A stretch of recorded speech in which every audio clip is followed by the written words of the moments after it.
Kelompok pertama, Yosefa Nainggolan, Putri Zahra, Nin Maria, Friskila Ayu Gultom, Tessa, Yupita. Potensi ekonomi merupakan kemampuan ekonomi yang ada di daerah yang mungkin dan layak dikembangkan sehingga akan terus berkembang menjadi sumber penghidupan rakyat serta dapat mendorong perekonomian daerah secara keseluruhan untuk berkembang dengan sendirinya dan berkesinambungan. Potensi ekonomi lingkungan terbagi menjadi 3 yaitu: pertama, perubahan potensi sumber daya alam; kedua, aktivitas kegiatan ekonomi; ketiga, peran masyarakat dalam rantai eksinsmi. Perubahan potensi sumber daya alam.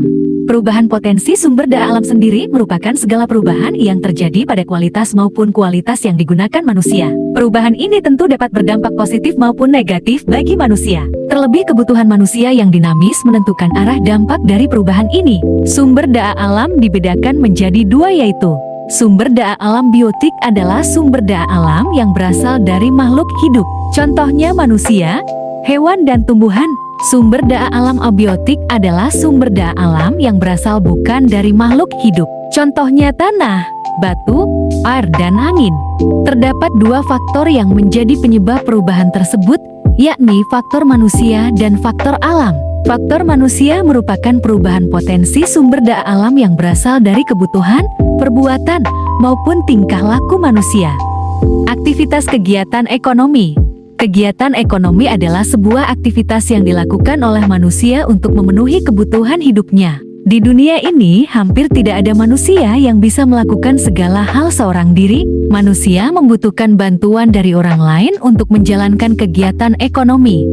Contoh kegiatan ekonomi: bertani, berkebun, atau berladang, menjual pakaian, mengangkut barang dari pabrik, menyimpan barang di gudang, penjualan ke pedagang pasar grosir, pengemasan atau pengepakan barang. Peran masyarakat dalam rantai ekonomi. Peran masyarakat dalam rantai ekonomi adalah dalam rangka memenuhi kebutuhannya setiap hari. Beragamnya kebutuhan manusia menjadikan jumlah kebutuhan akan satu barang dengan barang lainnya juga berbeda. Perbedaan memberikan pengaruh terhadap jumlah permintaan, penawaran, pasar, dan juga harga.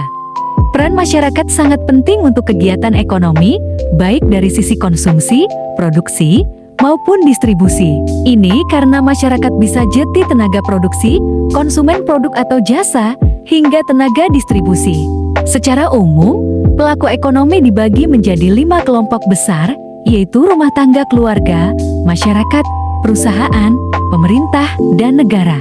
Berikut beberapa peran pelaku ekonomi ini: menyediakan kebutuhan impor, membeli barang ekspor, menyediakan kredit untuk pemerintah perusahaan swasta, dan sebagai penyalur uang devisa dan peminta kredit, sebagai penghubung pasar uang dalam negeri dengan luar negeri.